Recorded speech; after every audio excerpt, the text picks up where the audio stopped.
President ആയിരിക്കുമ്പോൾ ആരോപണങ്ങൾ എന്തിന്? എമ്പുരാൻ ബജറ്റിനെ കുറിച്ച് സുരേഷ് കുമാറിന് എങ്ങനെ അറിയാം? ആഞ്ഞടിച്ച് ആന്റണി പെരുമ്പാവൂർ. മലയാള സിനിമ തകർച്ചയുടെ വക്കിലാണെന്നും 100 കോടി ക്ലബ്ബുകൾ നിർമ്മാതാക്കളുടെ വെറും നുണക്കഥകളുമാണെന്ന സുരേഷ് കുമാറിന്റെ പ്രസ്താവനയ്ക്കെതിരെ ആന്റണി പെരുമ്പാവൂർ. ഒരു സംഘടനയെ പ്രതിനിധീകരിച്ച് പറയേണ്ട കാര്യങ്ങളല്ല പൊതുസമക്ഷം സുരേഷ് കുമാർ അവതരിപ്പിച്ചതെന്നും ഈ പ്രവണത മലയാള സിനിമയ്ക്ക് ഒരു തരത്തിലും ഗുണമാകുമെന്ന് താൻ കരുതുന്നില്ലെന്നും ആന്റണി പെരുമ്പാവൂർ പറഞ്ഞു. ആന്റണി പെരുമ്പാവൂരിന്റെ വാക്കുകൾ: എനിക്ക് പറയാനുള്ളത്, കഴിഞ്ഞ മാസത്തെ മലയാള സിനിമയെ വിലയിരുത്തി മലയാള സിനിമാ വ്യവസായത്തെ പറ്റി മുതിർന്ന നിർമ്മാതാവും നടനുമൊക്കെയായ സുരേഷ് കുമാർ മാധ്യമങ്ങളോട് നടത്തിയ തുറന്നു പറച്ചിലിനെ പറ്റി ചിലത് പറയണമെന്നുള്ളത് കൊണ്ടാണ് ഈ കുറിപ്പ്. വ്യക്തി എന്ന നിലയ്ക്ക് ജനാധിപത്യ ഇന്ത്യയിൽ സ്വന്തം അഭിപ്രായം പറയാനുള്ള സ്വാതന്ത്ര്യം ഇദ്ദേഹത്തിനുണ്ട്. എന്നാൽ ഒരു സംഘടനയെ പ്രതിനിധീകരിക്കുമ്പോൾ ആ സംഘടനയിലെ ഭൂരിപക്ഷം അംഗീകരിക്കുന്നതും ബോധ്യപ്പെട്ടതുമായ കാര്യങ്ങളാണ് പൊതുവേദിയിൽ അവതരിപ്പിക്കേണ്ടത്. അപ്പോഴേ സംഘടനയിലെ ഭൂരിപക്ഷത്തിന് ആ അഭിപ്രായത്തിനോടൊപ്പം നിൽക്കാനും പിന്തുണയ്ക്കാനും സാധിക്കൂ.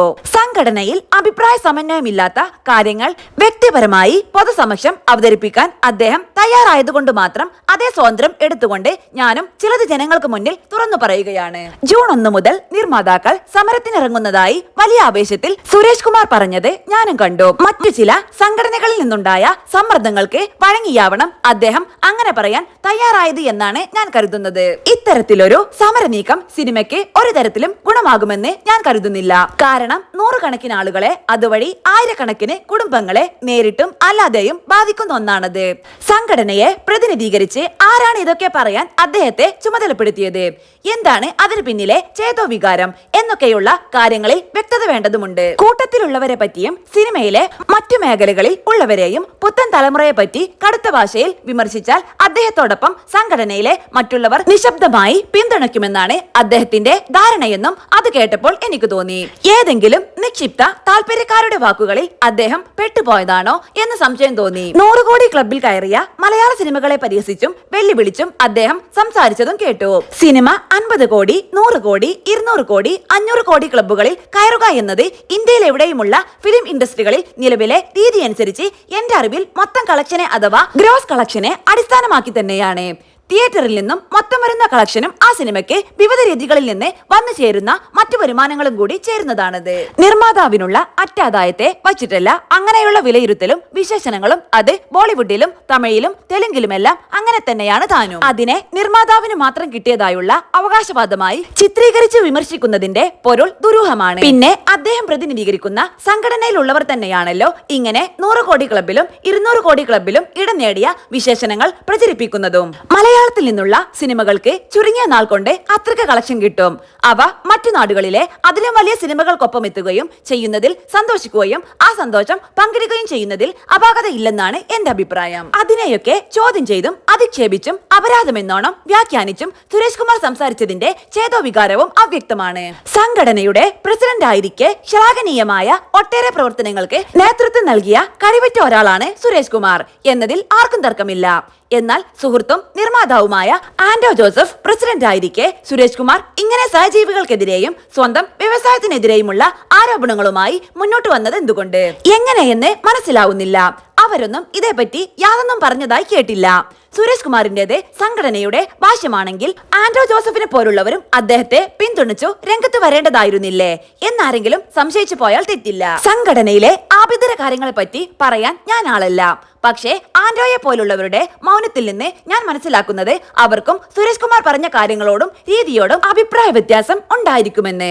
ഇതൊക്കെ സംഘടനയുടെ തീരുമാനങ്ങളാണെങ്കിൽ പ്രൊഡ്യൂസേഴ്സ് അസോസിയേഷനിലെ ദീർഘകാല അംഗമായ ഞാൻ അടക്കമുള്ളവർ അത്തരം നിർണായകമായ തീരുമാനങ്ങളെ പറ്റി അറിയേണ്ടതാണ്. കാലാകാലങ്ങളിൽ പിന്തുടരുന്ന സംഘടനാതല കീഴ്വഴക്കമതാണ്. അത്തരത്തിൽ ചർച്ച ചെയ്ത് ഭിന്നസ്വരങ്ങൾ കൂടി കണക്കിലെടുത്തും അഭിപ്രായ സമന്വയം ഉണ്ടാക്കിയും മുന്നോട്ട് പോവുക എന്നതാണ് ഏതൊരു ജനാധിപത്യ സംവിധാനത്തിന്റെയും കാതൽ എന്നാണ് ഞാൻ വിശ്വസിക്കുന്നത്. ഒരു നടൻ ഒരു സിനിമ നിർമ്മിച്ചാൽ ആ സിനിമ കേരളത്തിൽ പ്രദർശിപ്പിക്കില്ല എന്നൊക്കെ സുരേഷ് കുമാർ പറഞ്ഞത് എന്തടിസ്ഥാനത്തിലാണെന്ന് മനസ്സിലാവുന്നില്ല. ഇതൊക്കെ നമ്മുടെ നാട്ടിൽ നടക്കാൻ പോകുന്ന കാര്യമാണെന്ന വിശ്വാസവും എനിക്കില്ല. കാരണം ഓരോരുത്തർക്കും അവരവരുടെ ഇഷ്ടത്തിനും വിശ്വാസത്തിനും അനുസരിച്ച് നിയമവിധേയമായി ജീവിക്കാൻ സ്വാതന്ത്ര്യമുള്ളൊരു രാജ്യമാണിത്. ഇവിടെ സിനിമ പോലൊരു വ്യവസായം ഇങ്ങനെ അദ്ദേഹത്തിന് ഇഷ്ടമുള്ള രീതിയിൽ പ്രവർത്തിക്കണമെന്ന മട്ടിലൊക്കെ പറഞ്ഞാൽ ആരാണ് പിന്തുണയ്ക്കെത്തുക? അതൊന്നും ഓർക്കാതെ അദ്ദേഹം ഇவ்விധം ആരോപണങ്ങൾ ഉയർത്താൻ തയ്യാറായത് എന്തുകൊണ്ട് എന്നാണ് അറിയാത്തത്. ഞാനൊക്കെ ഏറെ ആദരിക്കുന്ന, ബഹുമാനിക്കുന്ന, ഇഷ്ടപ്പെടുന്ന നിർമ്മാതാവാണ് സുരേഷ് കുമാർ. അദ്ദേഹത്തെ പോലൊരാൾ ഇത്തരത്തിൽ ബാലിശമായി പെരുമാറുമ്പോൾ അദ്ദേഹത്തിന് എന്തുപറ്റി എന്നാണ് മനസ്സിലാക്കാനാവാത്തത്. ഭാവിയിലെങ്കിലും ഇത്തരം അനാവശ്യമായ ആരോപണങ്ങളുമായി മുന്നോട്ട് വരുമ്പോൾ അദ്ദേഹം ഒരു വട്ടം കൂടി ഒന്ന് ആലോചിക്കണമെന്ന് മാത്രമാണ് എനിക്ക് അപേക്ഷിക്കാനുള്ളത്. ഇത്രയും സംഘടനാപരമായിട്ടുള്ളത്. ഇനി വ്യക്തിപരമായ ചിലതും കൂടിയുണ്ട്. ആശീർവാദ് സിനിമാസിന്റെ എമ്പുരാൻ എന്ന സിനിമയുടെ ബജറ്റിനെ കുറിച്ച് പൊതുസമക്ഷം അദ്ദേഹം സംസാരിച്ചതിന്റെ ഔചിത്യബോധം എന്തെന്ന് എത്ര ആലോചിച്ചിട്ടും മനസ്സിലാവുന്നില്ല. പോസ്റ്റ് പ്രൊഡക്ഷൻ വർക്കുകൾ പൂർത്തിയാവാത്തൊരു സിനിമയുടെ ചെലവിനെ പറ്റി പൊതുവേദിയിൽ പരസ്യ ചർച്ചയ്ക്ക് വിധേയമാക്കിയത് എന്തിനാണ്? എന്റെ സിനിമകളുടെ ബജറ്റിനെ പറ്റിയോ കളക്ഷനെ പറ്റിയോ ഒരിക്കലും ഞാൻ പരസ്യമായി സംസാരിച്ചിട്ടില്ല. എന്റെ ബിസിനസ്സുകളെ കുറിച്ചും. ആ നിലയ്ക്ക് എന്താവേശത്തിലും വികാരത്തിലുമാണ് അദ്ദേഹം ഇങ്ങനെ പബ്ലിക്കായി സംസാരിച്ചത് എന്നും ഇതൊക്കെ അദ്ദേഹം വ്യവസായത്തെ നന്നാക്കാൻ പറഞ്ഞതാണോ നെഗറ്റീവാക്കി പറഞ്ഞതാണോ എന്നും സത്യസന്ധമായി പറഞ്ഞാൽ തിരിച്ചറിയാൻ സാധിക്കുന്നില്ല. എമ്പുരാനെ പറ്റി പറയുകയാണെങ്കിൽ വൻ മുടക്കുമുതലിൽ നിർമ്മിക്കപ്പെട്ട KGF പോലൊരു സിനിമ ദേശഭാഷാ അതിരുകൾക്കപ്പുറം മഹാവിജയം നേടിയതോടെ കന്നഡ ഭാഷാ സിനിമയ്ക്ക് തന്നെ അഖിലേന്ത്യാ തലത്തിൽ കൈവന്ന പ്രാമാണ്യത്തെ പറ്റി നമുക്കെല്ലാം അറിയാം. അത്തരത്തിലൊരു വിജയം ഇന്നേ വരെ ഒരു മലയാള ചിത്രത്തിനും സാധ്യമായിട്ടില്ല. അത്തരത്തിലൊരു ബഹുഭാഷാ വിജയം സ്വപ്നം കണ്ടുകൊണ്ടാണ് ആശീർവാദിന്റെ പരിശ്രമം എന്നതിൽ അഭിമാനിക്കുന്നയാളാണ് ഞാൻ. അത് ലക്ഷ്യമിട്ട് കഴിഞ്ഞ 2 വർഷമായി അത്രമേൽ അർപ്പണബോധത്തോടെ പ്രവർത്തിക്കുകയാണ് അതിന്റെ സംവിധായകനടക്കമുള്ള പിന്നണി പ്രവർത്തകർ. ലാൽ സാറിന് പോലൊരു മഹാനടനും ഇക്കാലമത്രയും അതുമായി സഹകരിച്ചു പോരുന്നുണ്ട്. ലൈക്ക പോലൊരു വൻ നിർമ്മാണ സ്ഥാപനവുമായി സഹകരിച്ചാണ് ഞങ്ങൾ ഈ സ്വപ്നം മുന്നോട്ട് കൊണ്ടുപോകുന്നത്.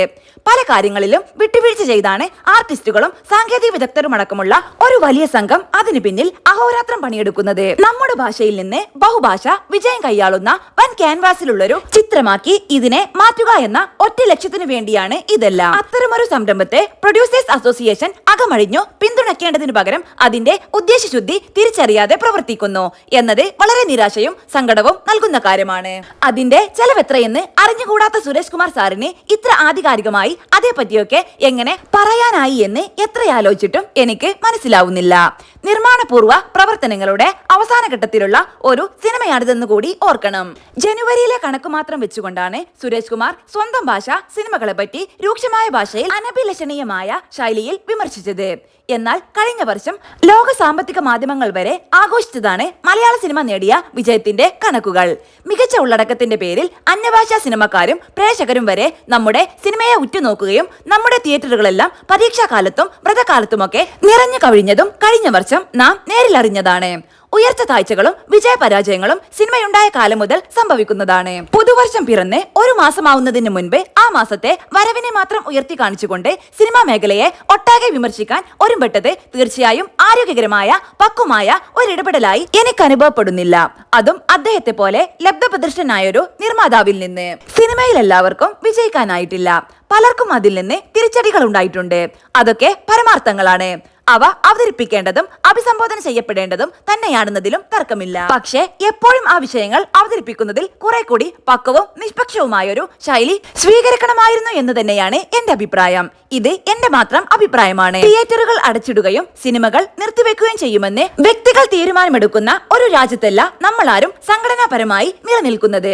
അത് സംഘടനയിൽ കൂട്ടായി ആലോചിച്ച് മാത്രം തീരുമാനിക്കേണ്ടതും പ്രഖ്യാപിക്കേണ്ടതുമായ കാര്യങ്ങളാണ്. അതല്ല മറ്റേതെങ്കിലും സംഘടനകളിൽ നിന്നോ വ്യക്തികളിൽ നിന്നോ ലഭിച്ച ആധികാരികമല്ലാത്ത വിവരങ്ങളുടെ അടിസ്ഥാനത്തിലാണ് അദ്ദേഹം ഇതൊക്കെ പറഞ്ഞതെങ്കിൽ സത്യം തിരിച്ചറിയാനും തിരുത്തി പറയാനുമുള്ള ആർജവവും ഉത്തരവാദിത്തവും പക്വതയും അദ്ദേഹത്തെ പോലൊരാൾ കാണിക്കേണ്ടതുണ്ട് എന്ന് മാത്രം പറയട്ടെ. സംഘടനയിലും പുറത്തും തെറ്റുകൾ ആർക്കും സംഭവിക്കാവുന്നതാണ്. എന്നാൽ ആ തെറ്റുകൾ തിരുത്തിക്കാനുള്ള ജനാധിപത്യ ഉത്തരവാദിത്തം സംഘടനാ ഭാരവാഹികൾക്കുണ്ട് എന്ന് ഞാൻ കരുതുന്നു. അത്തരത്തിലൊരു ശ്രമം ആൻഡ്രോ ജോസഫിന്റെ നേതൃത്വത്തിലുള്ള ഭാരവാഹികളിൽ നിന്നും ഉണ്ടാവുമെന്നും ഞാൻ പ്രതീക്ഷിക്കുന്നു. സ്നേഹത്തോടെ നിങ്ങളുടെ ആന്റണി പെരുമ്പാവൂർ.